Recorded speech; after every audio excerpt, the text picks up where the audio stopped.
Alhamdulillahi Rabbil Alamin Wabihi nasta'inu ala umur dunia waddin.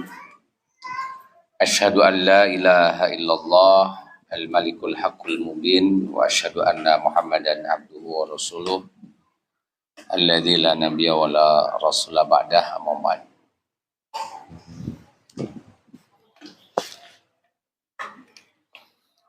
Bapak-bapak, ibu-ibu yang dimuliakan Allah Subhanahu wa taala, alhamdulillah pada siang hari ini Allah Subhanahu wa taala memperkenankan kita semua untuk hadir di masjid apa namanya? Masjid Umar bin Khattab ya di Pasaleman, Cirebon. Alhamdulillah ini pertama kalinya saya sampai ke tempat ini. Mudah-mudahan silaturahimnya bisa terus berjalan ya dalam konteks yang lain nanti insya Allah. Tema yang akan kita bahas pada pagi hari ini berkenaan dengan satu tema yang sebetulnya familiar dengan kita.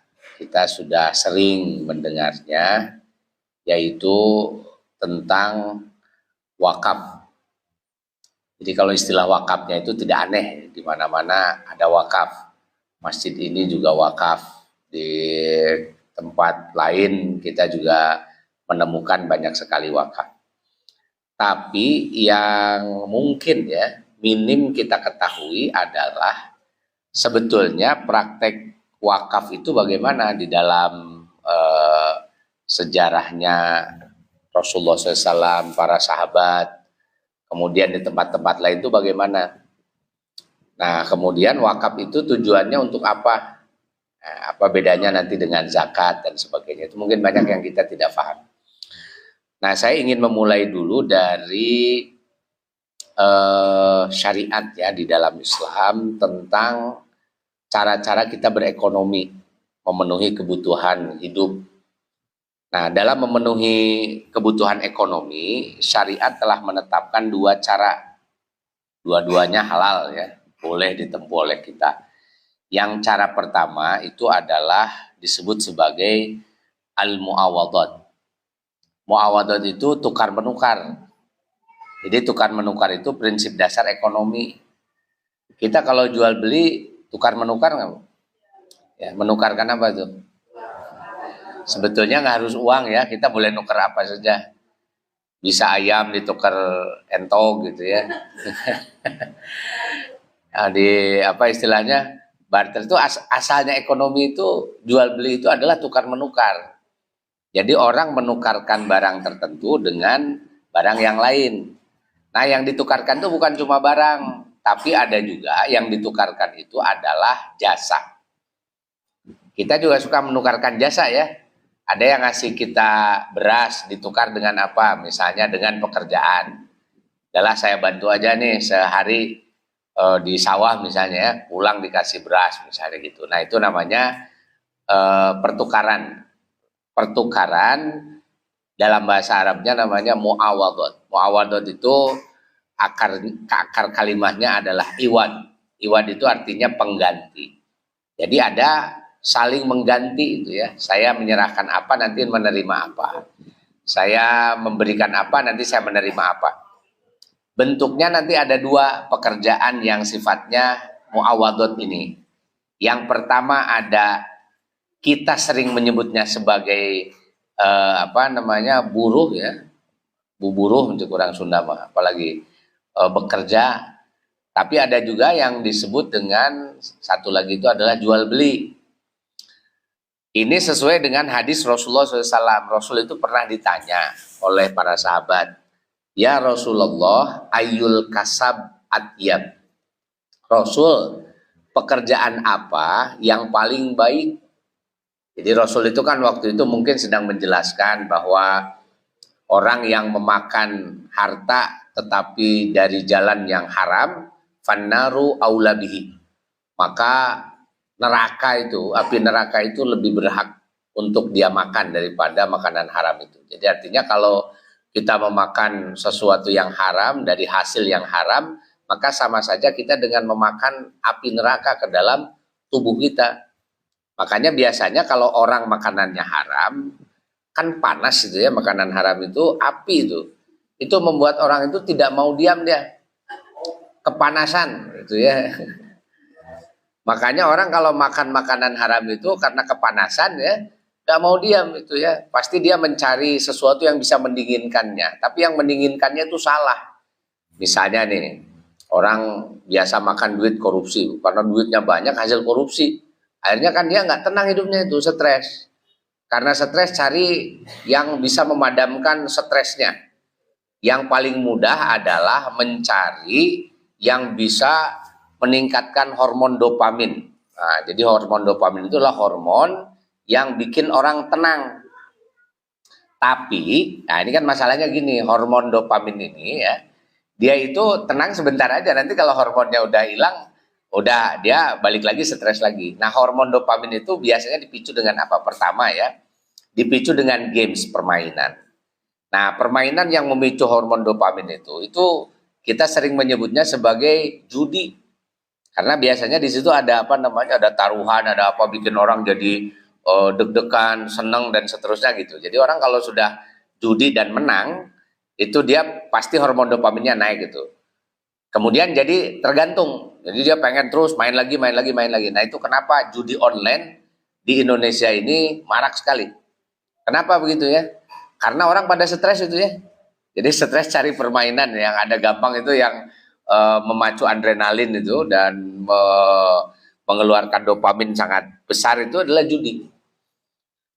Yang kedua, kalau sudah dia punya duitnya atau makan makanannya yang haram karena panas itu, untuk mencari pendinginnya itu, karena ya ini kan panas, setan ya dekatnya itu. Yang kedua itu adalah dengan perzinahan, cari perempuan.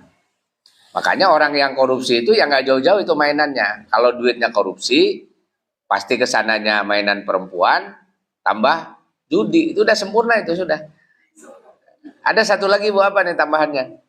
Mabok kan itu ya.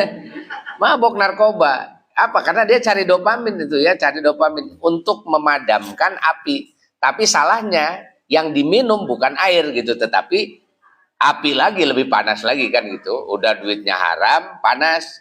Yang digunakan untuk memadamkannya panas lagi kan gitu ya, judi, zina, sama apa lagi satu lagi, mabok kan gitu. Udah, itu perpaduan sempurna dari dulu, dari zaman dari zaman kapan sampai sekarang tuh, mungkin sampai kiamat nggak akan hilang-hilang. Itu penyakit manusia itu begitu. Nah, makanya para sahabat nanya sama Rasulullah SAW. Jadi kalau begitu harus bagaimana cara kita hidup? Maka Rasulullah kan ngajarin supaya kita memulai itu dari makanan kita. Itu makanan jangan sampai yang haram-haram tuh. Nah, makanan yang haram itu paling banyak bukan jenis makanannya, tapi prosesnya. Cara kita mendapatkan makanan, pakaian, atau segala fasilitas hidup kita itu. Nah, caranya itu dengan cara yang haram. Maka para sahabat nanya, ayul kasab atyab. Jadi kalau begitu pekerjaan apa yang toyib, yang bagus gitu ya. Nah, ini yang pekerjaan apa yang baik itu? Maka Rasul mengatakan, amalur rojulu biyadihi wa kullu bai'in mabrurin. Jadi kata Rasulullah SAW, pekerjaan yang bagus itu pertama adalah amalur rojul biyadihi. Kalau orang punya tangan, punya tenaga, punya pikiran, punya kemampuan, maka kemudian dia bekerja, dan dengan pekerjaannya menghasilkan sesuatu yang bisa memenuhi kebutuhan hidupnya, maka itu menjadi kasab yang baik, namanya al-kasabul atyab. Yang kedua, wa kullu bai'in mabrurin, setiap jual beli, sebutnya baik ya, baik yang mabrur. Yang mabrur itu apa? Yang disesuaikan atau sesuai dengan syariat. Yang sesuai syariat itu apa? Yang dijualnya tidak haram, cara menjualnya jujur, tidak ada jahalah, tidak ada penipuan, tidak ada goror ya, dan juga tidak ada riba. Nah, itu namanya baik mabrur. Baik yang namanya amalur rojul biyadihi maupun al baiul mabrur, baik ya, dan pekerjaan itu dua-duanya sebetulnya adalah kategori ekonomi muawadot. Kalau orang bekerja, dia menjual tenaganya, kemudian dia mendapatkan dikasih gaji kan gitu ya, dikasih gaji, dikasih upah, buruh dan sebagainya. Itu karena dia memberikan tenaga, pikiran atau apa saja. Makanya kan nanti ada pekerja-pekerja yang mendapatkan gaji. Nah, jadi orang yang bekerja dapat gaji. Ini disebut sebagai kasabul atyab. Jadi Rasul itu menyebut, oh ini pekerjaan yang bagus sekali. Jadi artinya kalau kita punya pekerjaan, ada tenaga kita, kemudian ada upah, ada buruh, ada gaji, dan sejenisnya, ya istilahnya apa saja, maka berarti yang kita dapatkan itu adalah toyib, sesuatu yang sangat baik, itu bersih sekali gitu ya. Ini yang yang nanti akan menjadi awal kita akan mendapatkan kebarokahan di dalam hidup. Cuma kadang-kadang orang itu ya nggak sabar karena kadang-kadang bekerja itu kan tidak sesuai ekspektasi ya. Kerjanya capek dari pagi sampai sore, gajinya temahi gitu.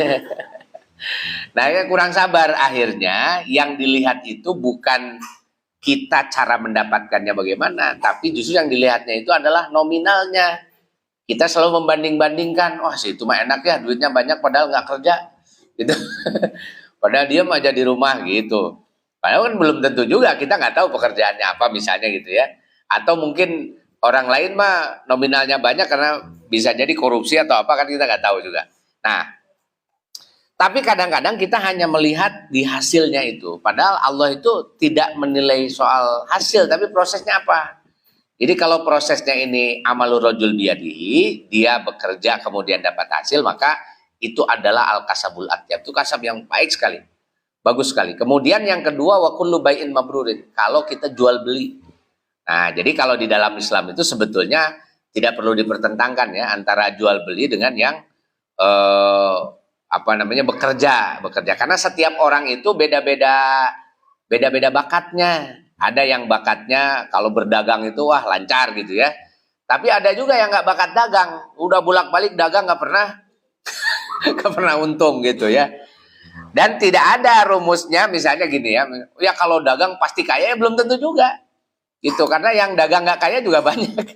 Ya, dagang nggak kaya banyak. Yang tidak dagang kaya ada nggak? Banyak juga. Itu kan yang jadi pejabat, ya korupsi, judi apa itu banyak juga yang kaya itu. Nah, jadi kekayaan itu tidak dikaitkan dengan pekerjaan. Karena yang namanya pekerjaan mah itu mah kalau bahasa psikologi namanya passion ya. Passion itu ada kesenangan. Kenapa Allah menciptakan kesenangan yang beda-beda? Supaya manusia itu bisa saling memenuhi kebutuhan semua orang. Sebab kalau orang semuanya senangnya dagang, wah itu repot sekali itu. Semua orang dagang gitu ya, coba bayangkan. Numulin usaha gitu. Gak ada yang mau kerja bu, yang nggak mau kerja kan tukang dagang juga butuh pekerja. Itu misalnya dagangnya udah besar tuh. Apa yang dibutuhkan pedagang? Karyawan gitu. Kan nggak bisa kalau karyawannya pengen dagang semua. Repot itu. Ya karyawan kerja aja dia kan gitu. Jadi makanya Allah itu menciptakan dua itu. Bahkan kenapa disebut amalur rajul biyadi? Karena nanti akan lebih banyak yang dia bekerja menjadi karyawan dibandingkan menjadi pedagang. Ini pedagangnya nomor 2 aja gitu. Nanti dia sebagai penyempurna ya. Nah, ada yang senang dagang, ada yang dia bekerja misalnya bertani, dia apa segala macam gitu. Tapi itu yang disebut dengan kasab atyab itu. Dan itu satu cara orang memenuhi kebutuhan ekonomi, namanya muawadhah. Nah, yang kedua, ada cara memenuhi kebutuhan ekonomi itu dengan yang disebut tabarru'a. Dari kata baro'a ya. Nah, baro'a itu artinya adalah berbuat baik. Tabarru. Jadi tabarru itu dia menyengaja untuk berbuat baik. Nah, berbuat baik. Tapi kalau kita lihat akar dari kata baro'a itu seakar juga dengan kata baro'a. Beda ain sama hamzah. Dalam bahasa Arab kalau ada bunyi yang mirip, maknanya mirip juga. Itu seperti misalnya alima dengan amila. Mirip nggak bu? Mirip, cuma beda tempat aja ya. Amila sama alima. Orang itu baru bisa amila kalau alima. Jadi lamnya digeser dulu jadi mim. Nah itu baru dia bisa amila. Kalau dia nggak alima, nggak akan amila. Benar nggak? Jadi alima itu kalau dia nggak tahu, bisa kerja nggak? Nggak bisa gitu ya. Dia baru bisa kerja kalau tahu gitu. Jadi dia kalau kalau tahu baru bisa kerja. Makanya kenapa kita harus menuntut ilmu?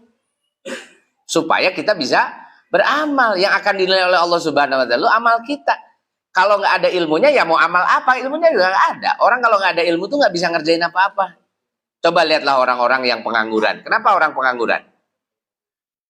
Orang pengangguran itu tidak bekerja kan ya? Nah, ghair makmul dia tidak dipakai apa-apa gitu ya, tidak digunakan. Kenapa dia tidak amil? Kenapa dia tidak bekerja? Karena dia tidak alim. Padahal kan lulusan S1. Ya kalau kata Rocky Gerung ya, orang kalau punya ijazah itu cuma tanda dia pernah sekolah. Bukan tanda pasti dia pernah mikir, belum tentu, bukan gitu ya. Itu kamakola Rocky Gerung gitu ya. Jadi orang punya ijazah itu cuma tanda pernah sekolah aja, tapi bukan tanda pernah mikir gitu. Karena bisa aja orang punya ijazah tapi nggak pernah mikir. Karena sekarang mah banyak begitu ya, ada STIA, sekolah tidak ijazahnya ada. Atau STAI ya, sekolah tidak ada ijazah nih. Saduan ini ada ijazah. Nah, yang gitu-gitu banyak sekarang ya.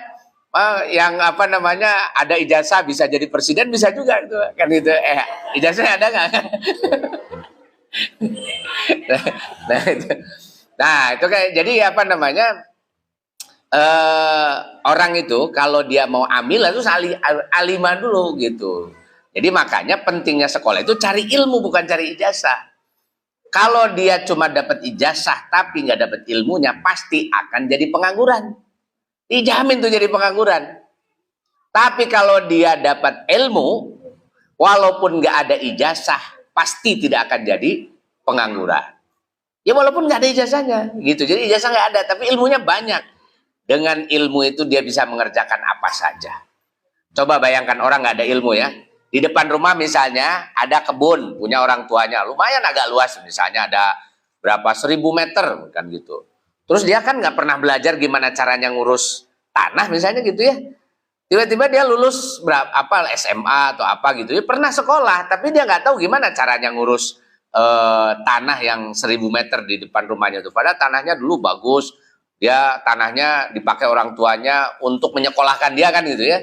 Karena orang tuanya tahu gimana cara ngurus tanah itu, ada ilmunya kan supaya dia ada manfaatnya gitu. Cuma si anaknya nggak ada ilmunya, karena nggak ada ilmunya ya itu tanah yang dulunya dipakai hidup sama orang tuanya sekarang nggak bisa dipakai hidup sama anaknya gitu. Apa masalahnya? Apakah tanahnya yang beda?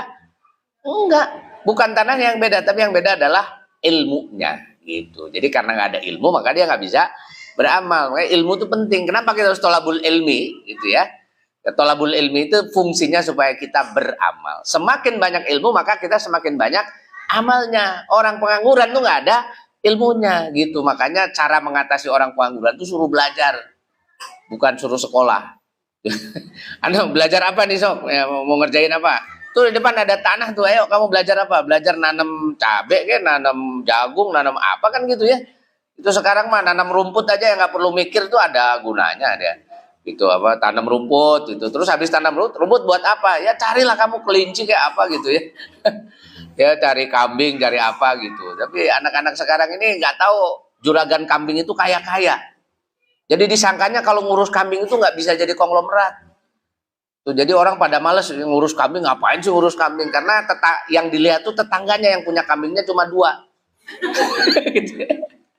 Repot. Coba kalau ketemu sama juragan kambing yang kambingnya jumlahnya 5.000 misalnya gitu ya, wah itu dia pasti tertarik ngurus kambing ya. Tapi kan harus ada ilmunya dulu. Nah itu kira-kira gitulah. Nah itu ada kata baro'a. Kalau baro'a itu ada kebaikannya, tapi dia berakar dari kata baro'a. Baro'a itu dia melepaskan, artinya itu.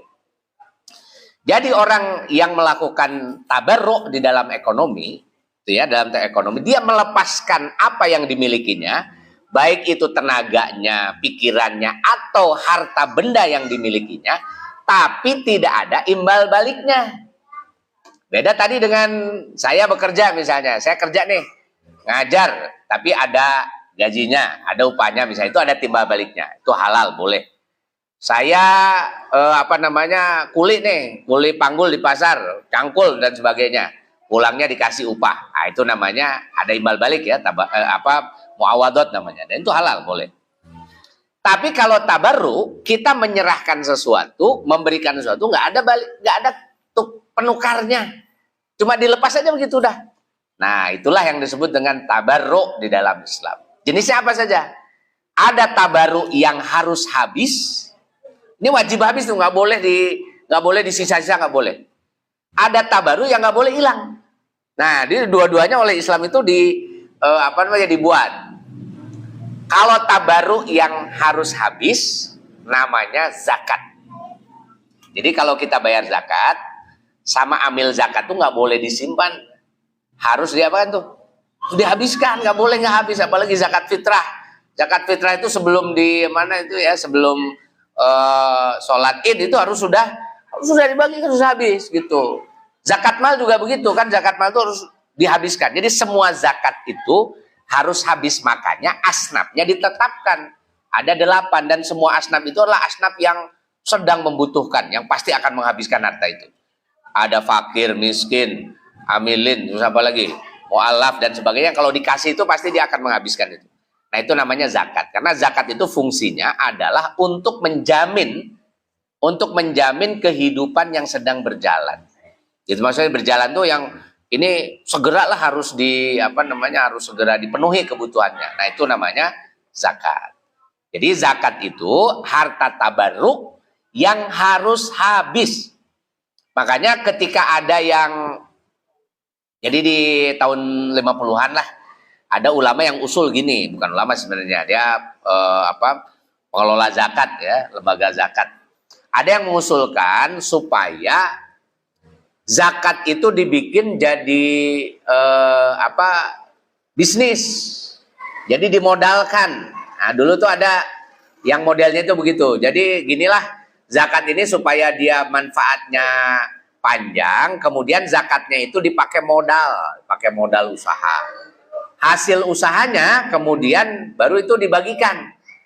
Ternyata itu beberapa mufti di Mesir ya membolehkan itu, kemudian di Malaysia dipraktekkan, tapi sekarang tidak populer karena setelah dipraktekkan, pertama dia tidak sesuai dengan makosid, dengan tujuan dari zakat itu.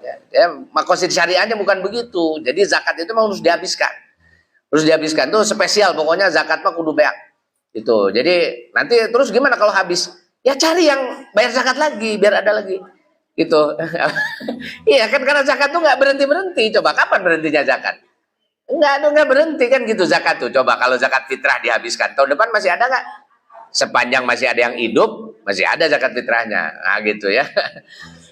Nah terus zakat mal habis. Ya zakat mal itu kan sekarang dihabiskan. Nah nanti kan ada bayar lagi zakat mal itu, supaya dia harus terus ada yang membayar zakat itu. Jadi zakat itu harus dihabiskan. Nah makanya proyek-proyek pengembangan zakat untuk misalnya pengembangan usaha dan sebagainya itu tidak pernah, kalau saya sih belum lihat ya, ada beberapa yang konon dilaporkan berhasil, tapi modelnya bukan bukan uangnya kemudian dikembalikan, itu tidak, karena dulu itu awal-awal dipinjamkan ya, kemudian diusahakan harus balik lagi. Kalau itu tidak sesuai dengan misi zakat. Jadi kalaupun zakat itu mau bantu untuk orang yang usaha boleh saja, tapi sifatnya itu bukan dipinjamkan, tapi apa?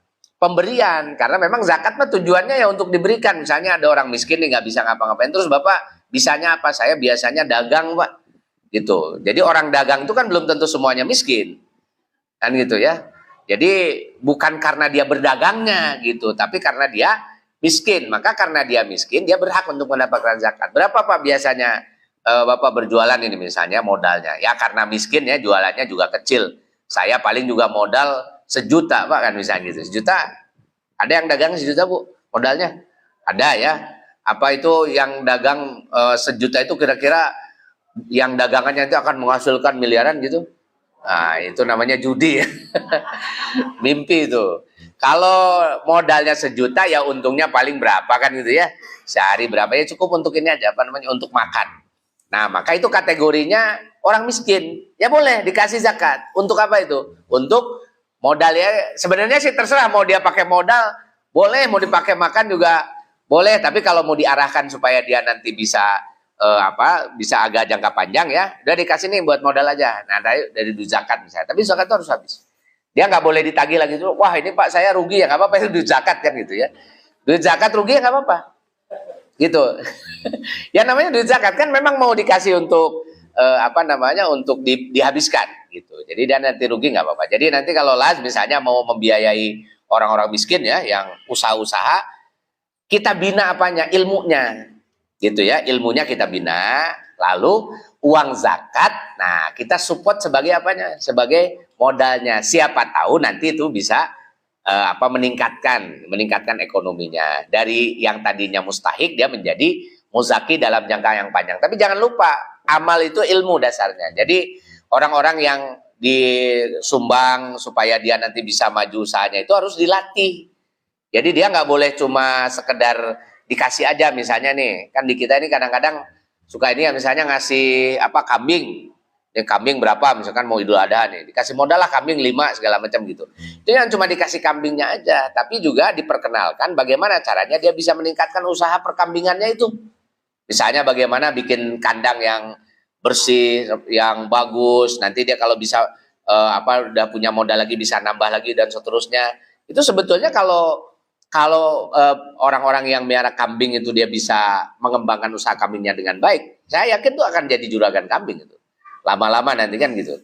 Ini ada temannya Ustadz Wahdini sekarang ya jadi juragan kambing gitu. Jadi bikin, kan kalau juragan mah bikin kandangnya juga setengah miliar kan gitu ya, kandangnya aja. Itu terus beli kambingnya kan gitu ya, kambingnya diisi kan itu kapasitasnya bisa sampai 1.000 kambing gitu kan, itu enak tuh ya. Terus kan di situ bisa ada macam-macam lah ininya bisa dikembangkan. Nah itu kan contoh itu bagaimana zakat itu harus habis gitu. Nah yang kedua, yang habis itu, tapi ini relatif sifatnya, kalau zakat wajib habisnya ya. Kalau yang kedua ini ada namanya sodakoh biasa, sedekah biasa ya, atau infak biasa saja. Nah infak biasa ini ada yang wajib, ada juga yang sunnah. Kalau zakat wajib, jelas kan gitu ya. Kemudian ini ada infak yang wajib. Apa itu infak yang wajib ini? Infak yang wajib itu adalah infak dari suami kepada istrinya, kepada anaknya, dan kepada keluarga yang ditanggung oleh dia. Jadi suami kalau ngasih ke istrinya kira-kira itu harus dikembalikan kamu? Enggak ya, itu ngasih aja kan. Nah itu namanya tabaru itu. Tabaru. Jadi makanya suami itu selalu berbuat baik kepada istrinya. Tuh. Nah, karena selalu ngasih kan ke istrinya gitu. Itu kalau istri punya duit, nggak ada kewajiban ngasih ke suaminya. Kalau ibu suka punya duit nggak dikasih sama istri, sama suami, suka kan? Ada kewajiban nggak ngasih ke suami? Nggak ada gitu, kecuali diminta lah ya. Kalau diminta lain itu sedekah ya, sedekah sunnah aja. Mau dikasih boleh nggak juga nggak apa-apa. Gitu. Dikasih ya Pak Dini. Ini ulah sok mentawe ke pemajikan tadi. Beli rokok ya. Beli rokok ya. Nah, itu ini nafkahnya, makanya namanya nafkah ya, nafkah atau infak itu.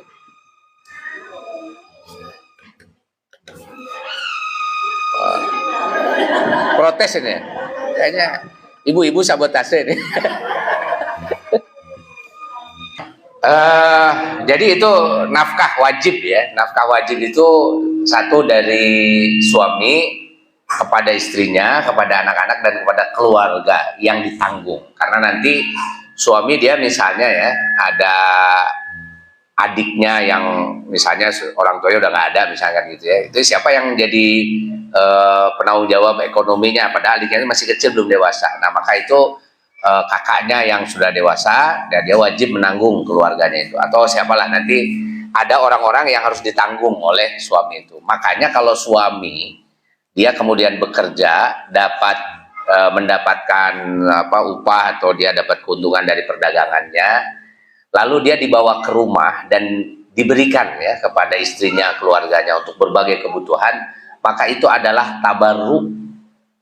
Tabarruk itu satu ibadah yang luar biasa ya, karena ini memberikan kebaikan, kebaikan ya dikasihkan terus itu.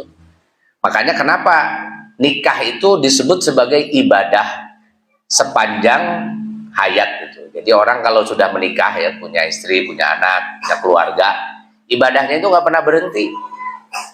Coba bayangkan, ini kan suami itu setiap hari dia nggak pernah ya, kalau punya ya, kalau punya pasti dikasihkan terus itu, kasihkan ke keluarganya sebelum dikasih ke orang lain, apalagi dikasih ke istri orang gitu ya. Nah, ini pasti orang suami bener itu ya dikasih ke siapa tuh? Ke suaminya, ke istrinya, ke anak-anaknya, kebutuhannya diberikan. Itu kebaikan sekali. Dan ibu-ibu itu di rumah, dia mengerjakan pekerjaan-pekerjaan itu juga nggak ngitung gajinya berapa. Ya nggak, coba berapa? Ibu digaji berapa sebagai istri? Nah, maka sebetulnya salah itu ya konsep nafkah. Ini gini nih, ada yang mengatakan katanya nafkah itu adalah gajinya suami buat istri. Itu keliru, tuh nggak ada. Istri itu bekerja untuk di keluarga itu tabaruk. Suami dia memberikan nafkah kepada keluarganya juga adalah tabaruk. Itu nggak ada gaji-gajian, gitu ya. Kalau ibu harus digaji, mau minta berapa gajinya? Jam kerjanya nggak jelas bu ya, gitu ya. Coba jam kerjanya itu dari mulai bangun sampai kadang lagi tidur juga dibangunin sama suaminya kan gitu. Nah ini nggak jelas tuh jam kerjanya. Nah terus suami bayarnya berapa, kan bayarnya seadanya aja kan gitu ya.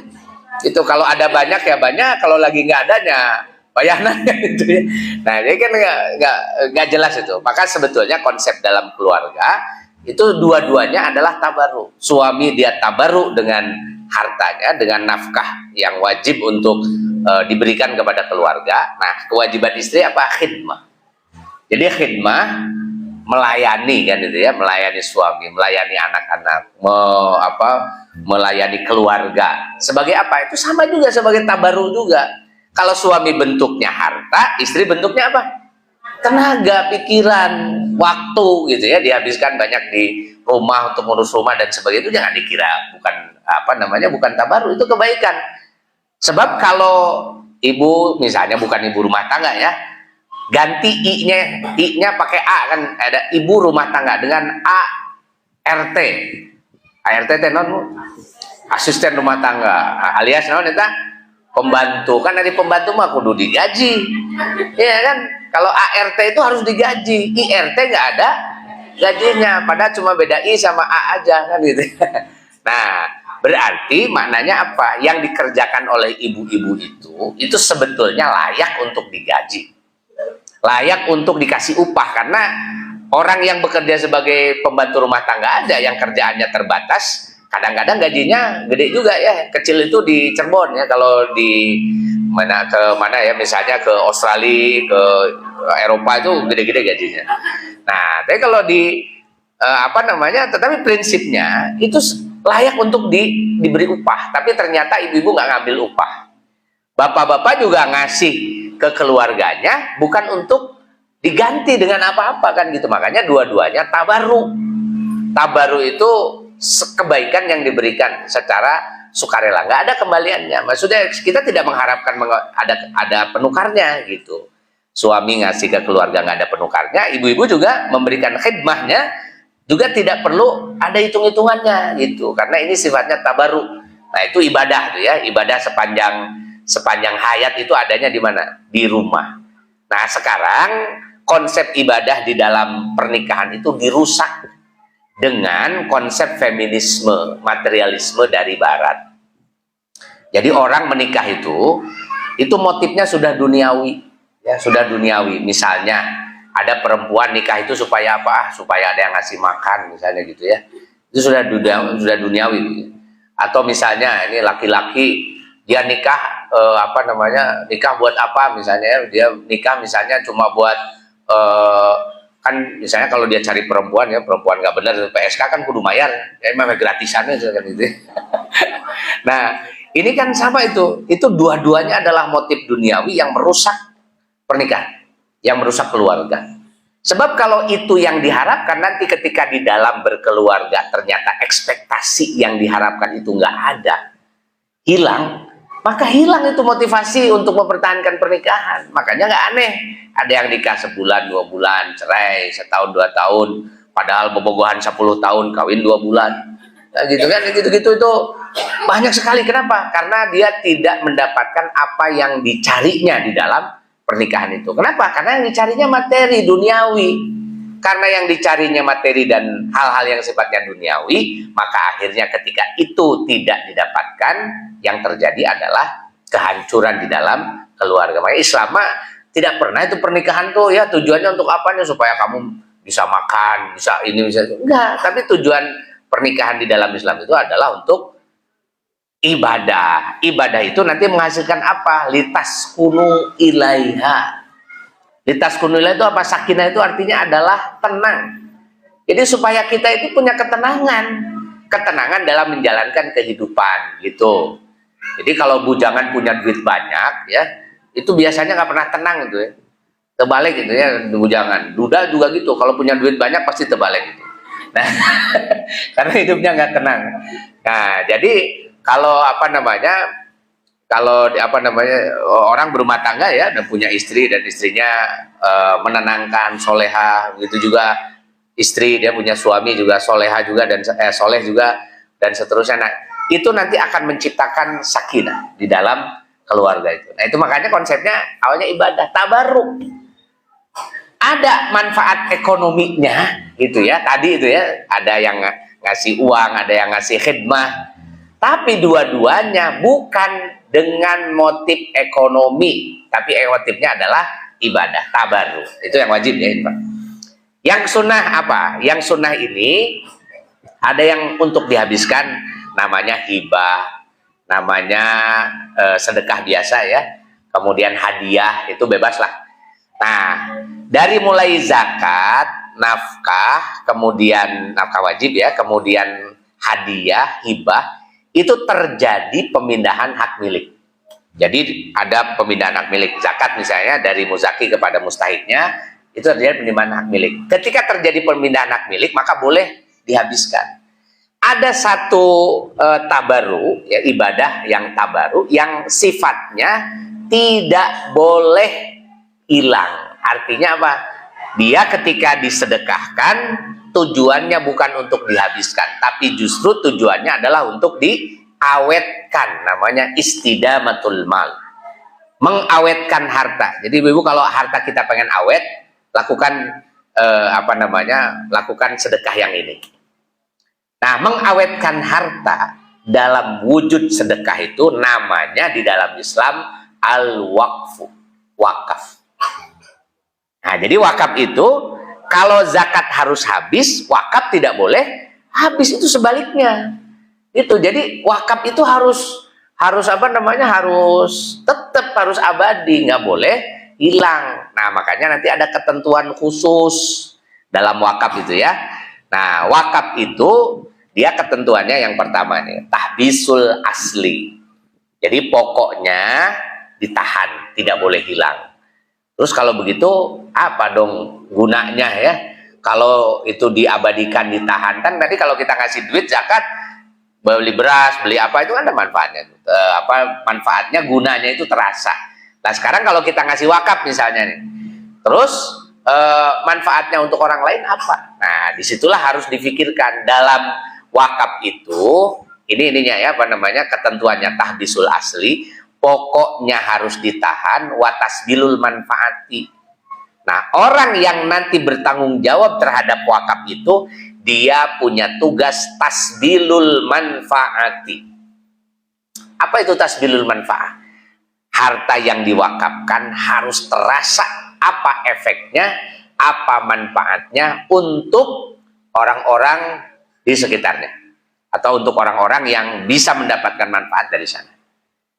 Jadi itu ada kewajiban. Jadi walaupun dia ditahan, harus ada manfaatnya. Makanya nanti ada beberapa ketentuan. Ketentuannya apa? Yang pertama ya, kalau kita mau wakaf, maka yang boleh diwakafkan itu adalah mayumkinul intifa'u bihi. Harta yang kita wakafkan itu adalah harta yang mungkin untuk dimanfaatkan. Jadi kalau kita menyedekahkan harta tapi tidak mungkin dimanfaatkan, itu nggak boleh. Contoh misalnya, saya punya motor tapi udah nggak jalan ya, udah layak jadi besi tua itu, udah ada manfaatnya nggak kira-kira? Ya kalau dari segi motornya nggak ada manfaatnya, walaupun masih ada nilainya. Ya nilainya tidak sebesar ketika dia masih hidup ya. Kalau motornya udah rongsokan begitu, nilainya paling di apa itu? Di kilo ya, masih ada nilainya walaupun kecil. Nah maka yang begini nggak boleh diwakafkan karena manfaatnya tidak bisa diambil, nilainya kecil sekali. Terus selain dia bisa dimanfaatkan, harus bakoul ain. Jenis yang diwakafkan itu harus bako, harus abadi. Jadi nggak boleh itu harta yang kira-kira akan rusak. Maka kita tidak boleh wakaf nasi. Boleh nggak wakaf nasi? Hah? Basi atau nasi mah ya, besok juga nasi mah harus habis. Sedangkan wakaf tujuannya supaya abadi gitu. Jadi kita nggak bisa itu wakaf nasi, wakaf beras, wakaf apa lagi? Hah? Wakaf jagung, wakaf makanan, pokoknya ya itu nggak bisa itu wakaf makanan. Jadi makanan itu bukan untuk diwakafkan, tapi untuk dia apa? Disedekahkan biasa saja. Apa itu dalam bentuk zakat yang wajib atau nanti yang sunnah. Nah yang sunnahnya itu bisa dihadiahkan, bisa dihibahkan gitu. Nah itu baru boleh. Nah ibu-ibu misalnya bawa makanan ke sini nih, ini kalau si ibu bilang dari rumah ini wakaf dari saya, itu nggak bisa Bu. Ini kalau wakaf itu nggak boleh dimakan. Gitu ya. Jadi ini pisang ya, godok cau ya. Kulub cau ini wakaf dari saya, itu berarti nggak boleh dimakan Bu ya. Karena kalau wakaf itu dia harus abadi. Nah makanya dipilih barang-barang yang bisa dimanfaatkan tapi umurnya bisa panjang. Contohnya apa? Kadauri, seperti misalnya bangunan. Jadi bangunan ini kan nggak ada yang makan bangunan ya. Yang ada makan uang proyek bukan. Kalau bangunan nggak ada yang makan ya. Ini bangunan ini ya, bangunan ini bisa panjang waktunya. Bisa 50 tahun, 60 tahun. Makanya dulu kalau orang mau wakaf ya bangunan, itu dia pikir berapa lama bangunan ini akan bertahan.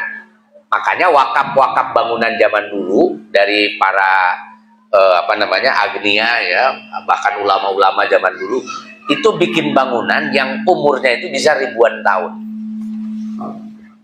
Contoh misalnya apa nih ya, bangunan yang sampai sekarang masih ada. Nanti saya kasih contoh ya, banyaklah bangunan yang masih ada seperti kalau kita umroh haji Bu.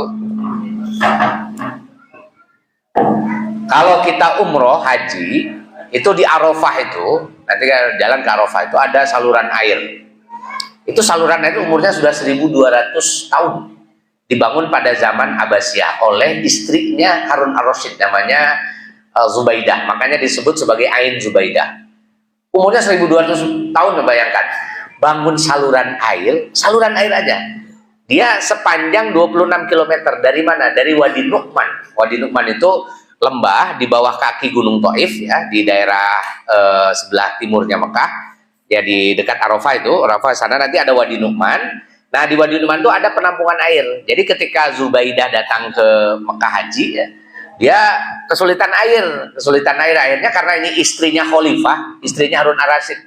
Dia bilang panggil tuh gubernur-gubernur, dipanggil ini gimana caranya supaya di Mekah banyak air atau ada air lah yang bisa selain air Zam-Zam, karena di Mekah itu nggak bisa bikin sumur ya, kecuali sumur Zam-Zam. Nah akhirnya kata orang-orang Mekah itu, pegawai-pegawai di Mekah, dia bilang kita hanya akan bisa dapat air kalau menyalurkan air dari lembah-lembah, mata air gitu. Nah itu ditemukan di mana mata air paling dekat. Nah ketemulah dengan Wadi Nu'man itu. Biasanya orang Mekah datang ke sana itu dia bawa onta, bawa keledai gitu ya, bawa tempat air. Dia nanti bawa kirbah yang tempat air. Nah kirbah ini nanti diisi air dibawa ke rumah. Dan itu jaraknya 30 km dari Mekah. Nah, jauh sekali, coba bayangkan ya, bawa air sampai 30 km. Akhirnya udah kalau begitu silakan cari arsitek terbaik lah gitu ya di Mekah waktu itu di zaman Abbasiyah. Dipanggil arsiteknya, disuruh merancang. Ayo buatkan saluran air dari Wadi Nu'man sampai ke Mekah. Dan ternyata dibuatlah itu saluran airnya ya. Nah kita kalau ke Wadi Nu'man itu masih ada, sampai sekarang masih jalan terus tuh saluran air ini. dan melewati nanti dari Wadi Nu'man ya, lewat Arafah, lewat Muzdalifah, kemudian lewat Mina. Nah, nanti ujung dari saluran air ini ada di daerah namanya Mahbas Jin. Itu ada ininya, ada penampungannya. Nah, jadi daerah Mahbas Jin itu nanti dia dibangun saluran air sepanjang 26 km. Ada 14 km di bawah tanah, 14,7 itu nanti sisanya ada di atas tanah. Yang di Arafah itu kelihatan di atas tanah itu. Nanti sisanya kubur lagi ke dalam. Yang di Mina itu udah kelihatan dia di bawah. Kemudian yang sampai Mahbazin juga di bawah juga.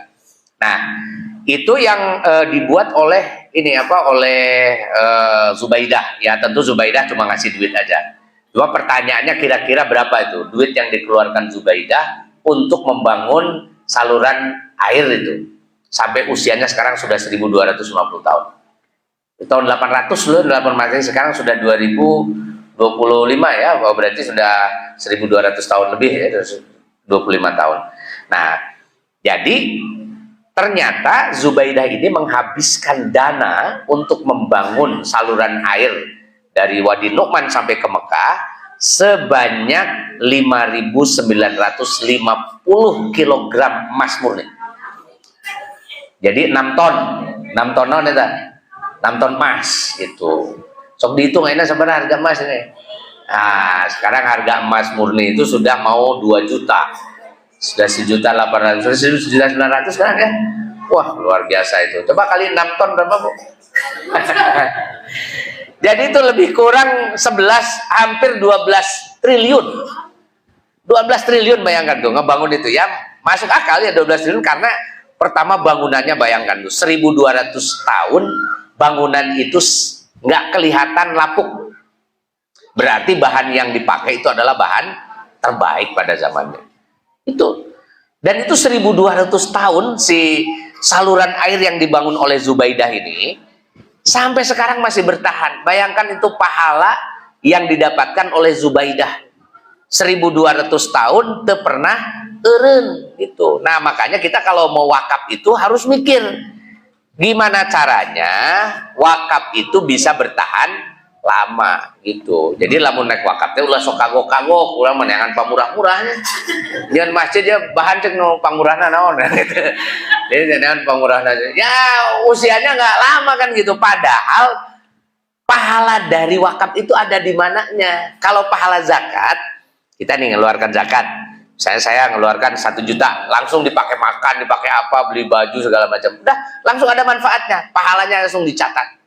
Sekarang saya wakaf nih, wakaf tanah katakan ya, 100 meter umpamakan itu wakaf tanah. Si tanah itu ada manfaatnya nggak? Belum ada manfaatnya. Lalu pahalanya di mana?